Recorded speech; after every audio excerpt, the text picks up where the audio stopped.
Right.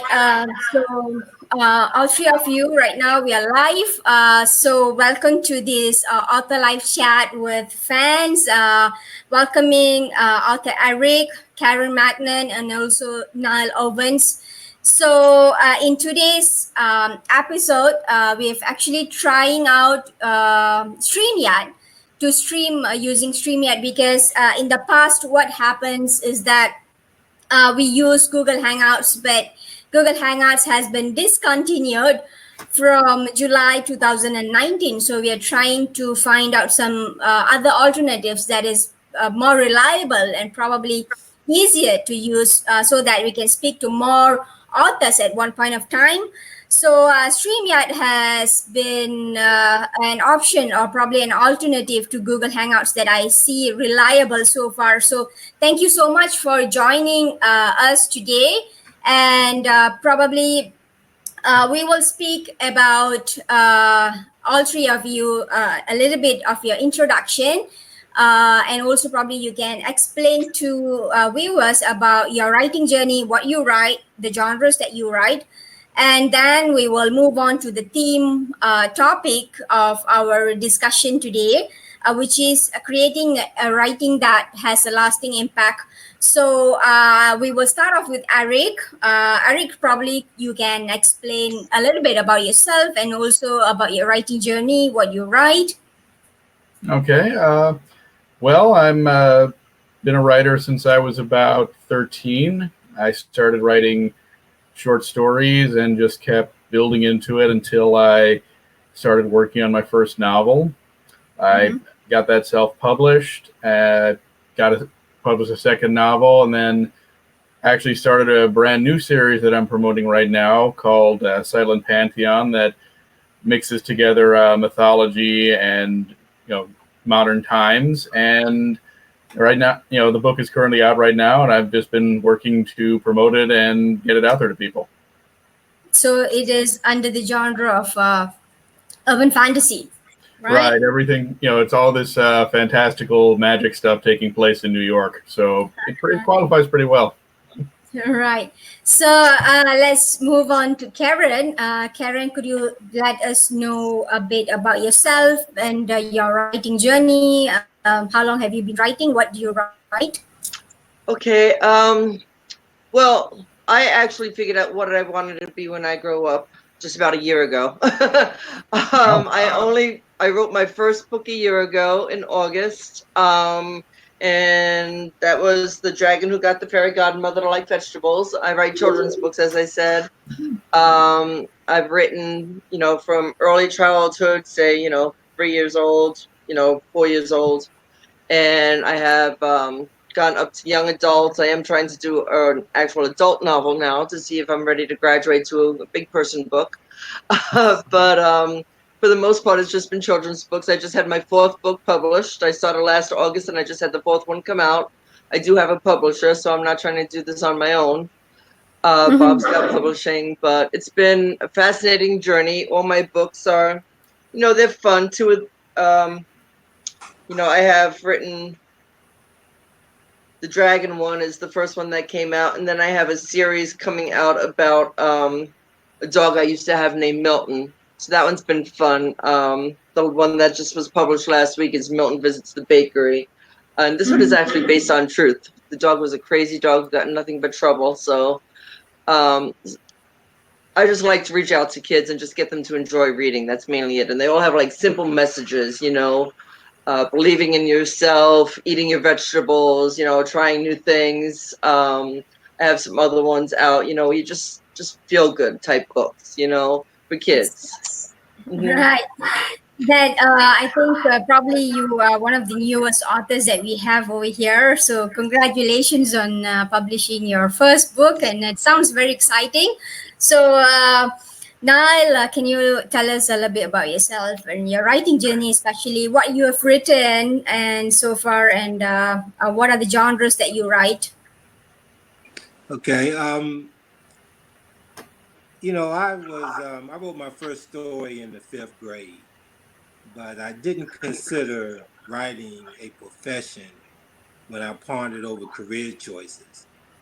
So I spent 33 years working with at-risk youth and 23 years of nonprofit management before I decided that I wanted my passion, which is writing. Mm-hmm. And I had a dream to write a novel, and a story appeared in my mind. And so I said, I got to go and do this. I got to write this. I'm getting older. I'm wasting my talent. And I said I had to pursue it. So I went and I said, this is what I'm going to do. So I wrote a novel, my debut novel, Mirrors of Life. Mm-hmm. It's a sort of a new adult literary fiction. Mm-hmm. And I have a, and it's, it's like touching on a lot of it's drama, it's family love, it's romance, it's suspense, and it's also philosophy. And it's addressing, confronting the issues of life with those genres. So Right. it's been a a very tough road, a very hard Mm-hmm. road, a very challenging road, because just having the ability to write is, you need more, because you got to learn the techniques of writing. Eric and Karen know that you got to go through all the technical aspects of writing. So it's a lot of work involved, more than just putting thoughts on paper. You have to, you have to execute your story. Right. So, my next question to all three of you would be, what makes you choose the genre that you write? I mean, like, out of the so many genres that we have today, and probably across so many genres that you have read before, what makes you choose this particular genre for you to publish your first book? Tell us about your passion that's underlying it, a little bit. So, Eric. Well, for me, I did always love fantasy. I read a lot of it as I was growing up, especially uh, even lesser kind of people who don't have as much of a genre step in it, like Stephen King, who actually does have books that sort of qualify, and Terry Brooks, who had a whole series called Landover about a Chicago lawyer who buys a magical kingdom for himself. And Mm-hmm. I think the more I read those kind of stories, the more I really loved the idea of being able to take those classical fantasy elements and put them into the real world, because just the juxtaposition of something like a medieval castle in the middle of Times Square, that's just fun to imagine and see what you can do with that. And from the book I'm working on now, I always loved mythology and everything else associated with it, so I really wanted to take that love of myth and put it into a modern context. Right. So, it has always been the genre that you read before, you used to enjoy reading before, so which is why it is easier for you to pick up that genre. Am I right? I'd say so. I mean, I don't know if Karen and Neil had similar experiences. I always found that you tend to, as a writer, want to gravitate towards the things that you want to read. Ideally, you try to write something that you yourself would see in a store or a library and be like, I should read that. That looks really interesting. Mm-hmm.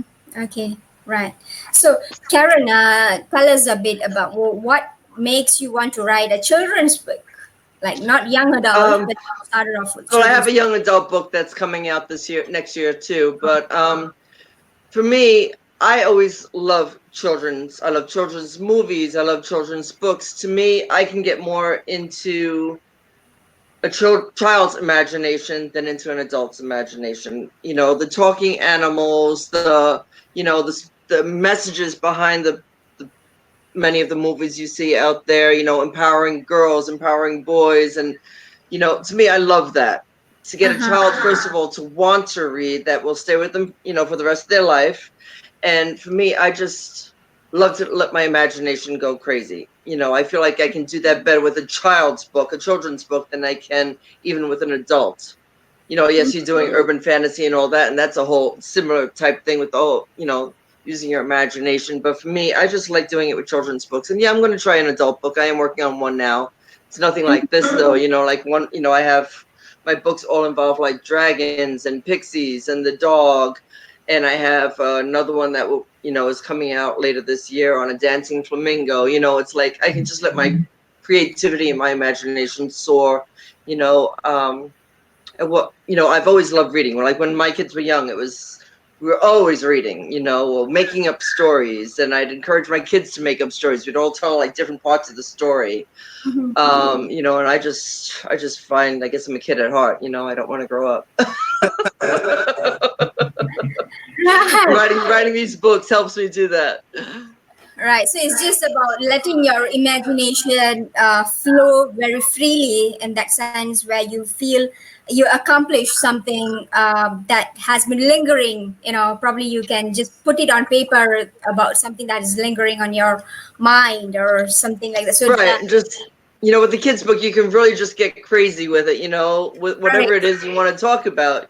Uh-huh. And because it's just easier to let the imagination go. You can have all of it. I just find it fun. And, to read the story then to a child that after it's been published, just see their faces and have them ask questions. And I just love to see like a child's reaction too. I just really just enjoy the whole thing. I just love children anyway. So to me, this is fun. I have young grandchildren of my own, so I'm writing also for them, so I'm able to write the books and then give them to them. So that's been nice. It's a nice legacy for them. I see. Nice. So, nice. So, tell us a bit about what makes you want to pick that particular genre for you to write, and not anything else. I mean, you could have written any other things that probably you have on your mind, but why this genre and why this is the first choice that came up in your mind? Well, I think it was influenced by the first book that I actually read, and that was Spook Who Sat by the Door Uh-huh. by Sam Green.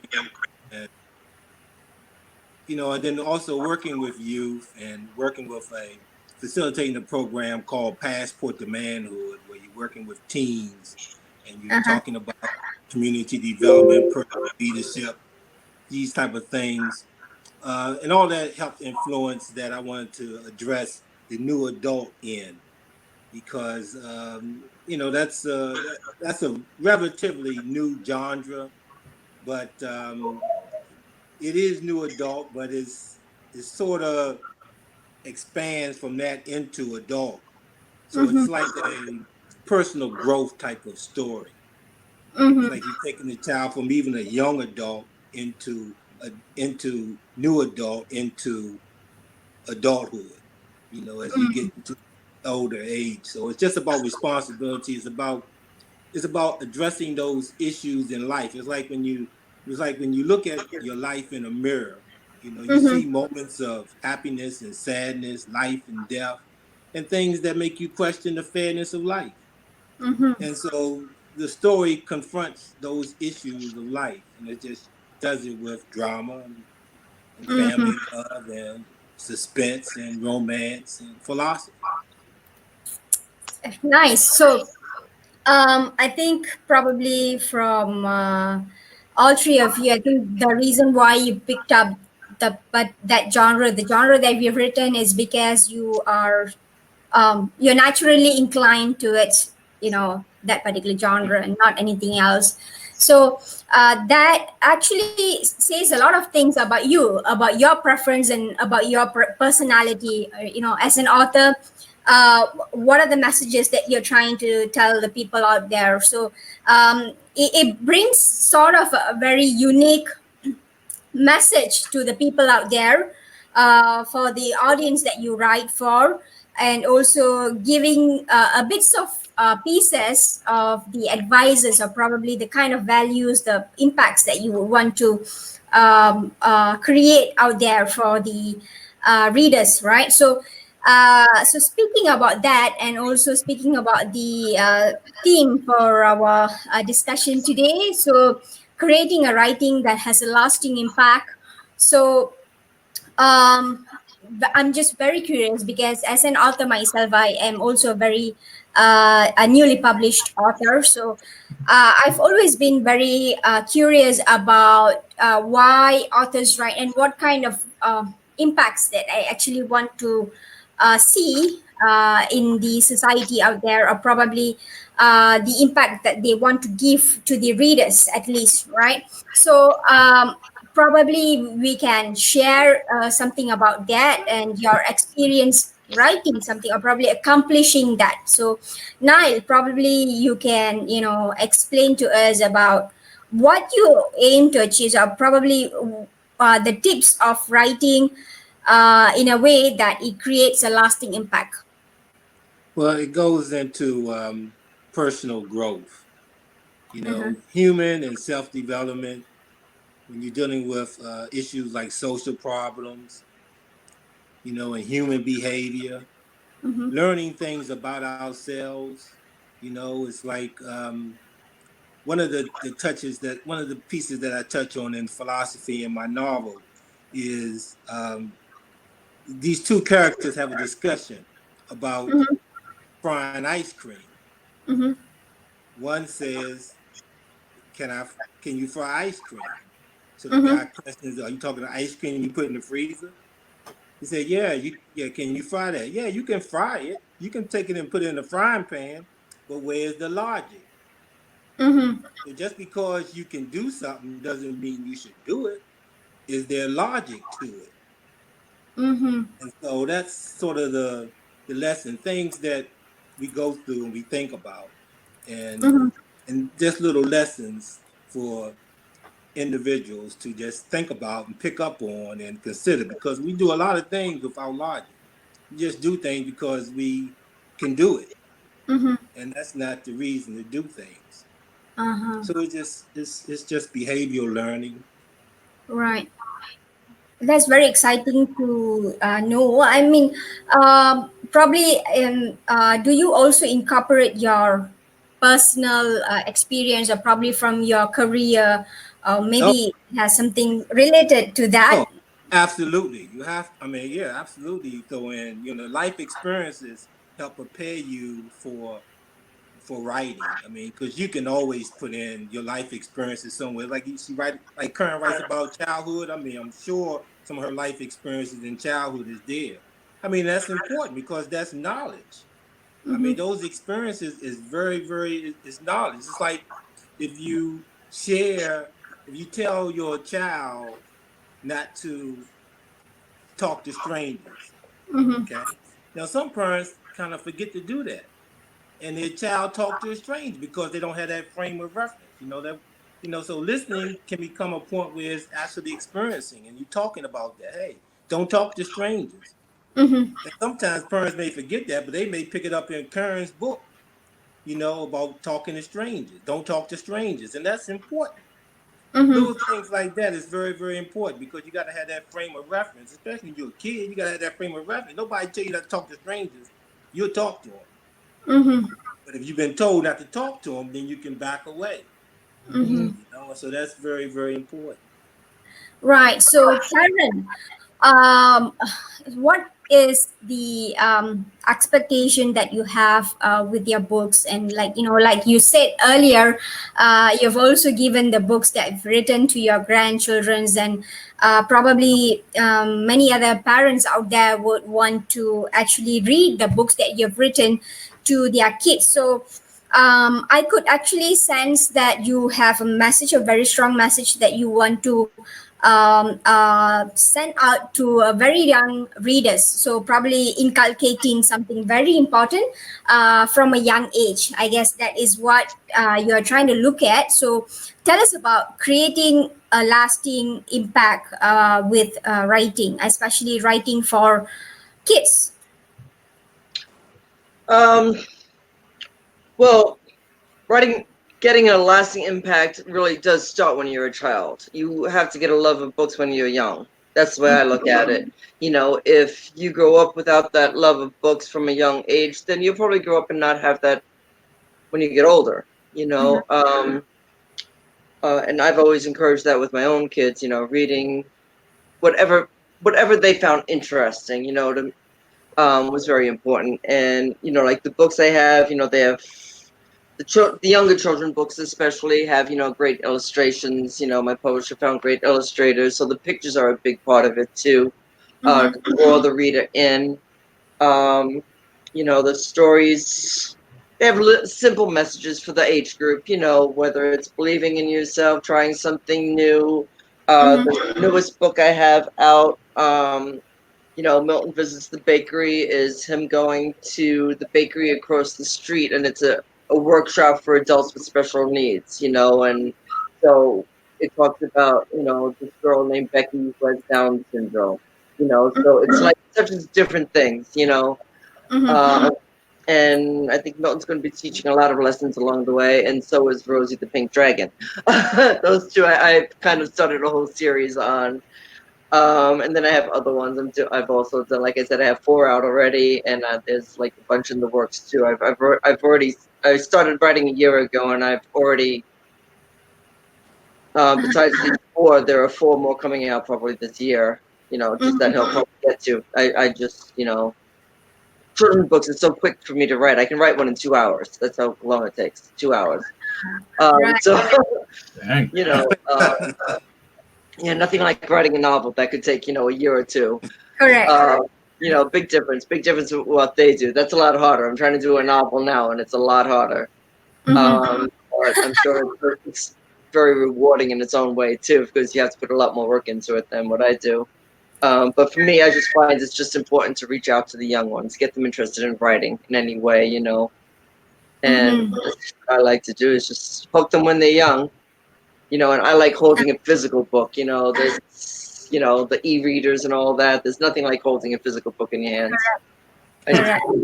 So I think it's more like, for you as a children's author, I think it is fairly very quick for you to complete writing a book as compared to probably romance authors, or probably young adult authors, or even sci-fi. I think probably probably would have taken a longer time to write a book. So for you, I guess, I think the rate at which you can write books for a younger audience is actually an advantage for you, because you can reach out to them more frequently. And also I think it is also important to reach out to the younger audience as frequently as we could, because I think they need all those fantastic fabulous stories for them to listen to as they grow up, because they I think even we all have actually grown up listening to so many stories,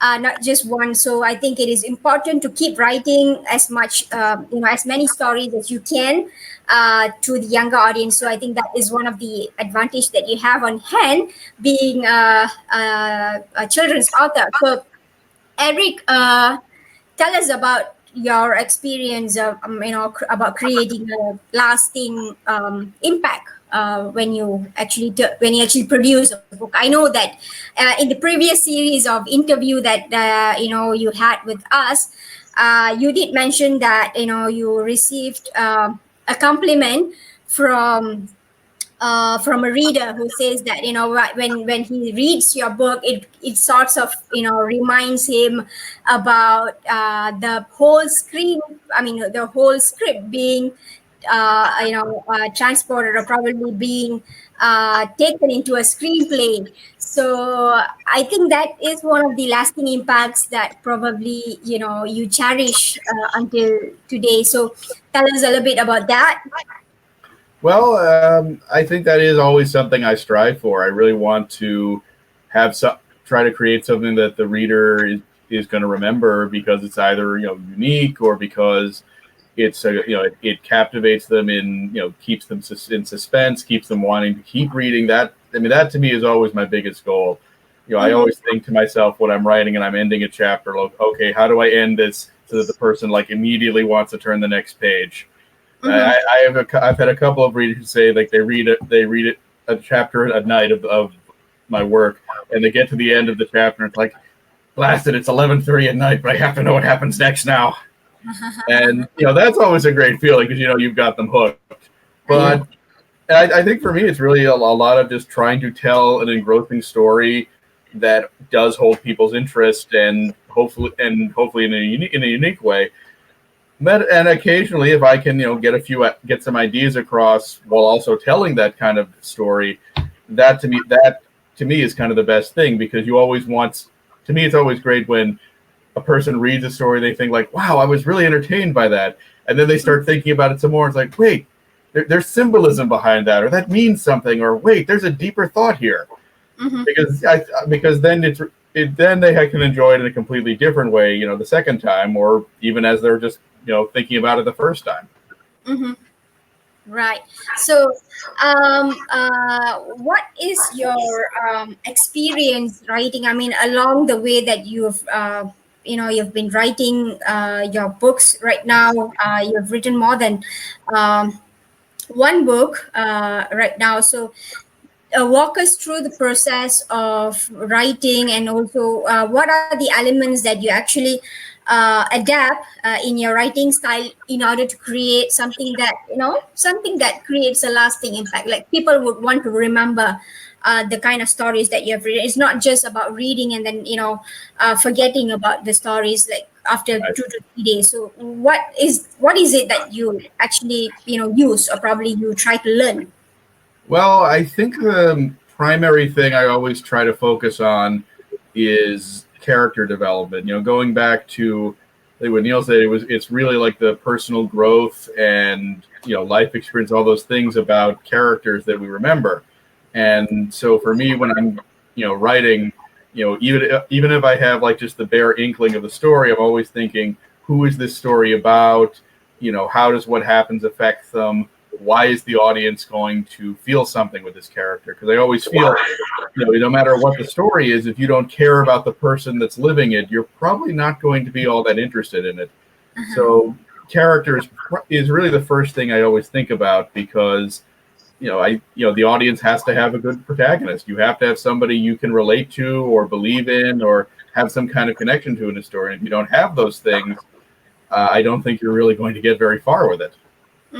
So it's more like putting your heart and soul into writing, so that it just comes out authentically. It's just the whole story just flows very naturally. So I think that is the key of writing something that will have a lasting impact in the audience mind, right? Oh, definitely. I think it has to feel natural. It has to always feel like it's coming from you, and that it not only flows well, obviously, just structurally and everything else, but there's a sense of, I guess, organicness would be the word I choose. Just feeling like it's a real story. It's not something that's pieced together or has or kind of ebbs and flows. It just goes very evenly, and there's a real sense of like of all the moving parts in it. Right. Awesome. So, so the next question would be, probably you can explain to us about your next book, and also for all the viewers out there, where they can actually purchase your book. Where is it available right now? So probably you can explain about that before we actually come to an end to our show today, to our talk today. So probably Karen, you may want to explain to us about your young adult book, and what is it gonna be, and where can the readers get your book? Okay. Well, you can order the books directly from my website, and you can either go on to buy my name, KarenMagnan.com, which will get it to you, or it's mystories1.com. And that just talks, there's a blog that talks about my history, how I got into writing, and it shows all the books. And then if you order the books directly through the website, I'll autograph it for the child directly, and write a little message, associated, to the child directly. So that's one way you can do it. Or you can get it online through online retailers, Amazon, Barnes & Noble, Lulu.com. Any of the online stores can do it. So either way, of course, it's nice to get it directly from me, because then, I'll sign it for them.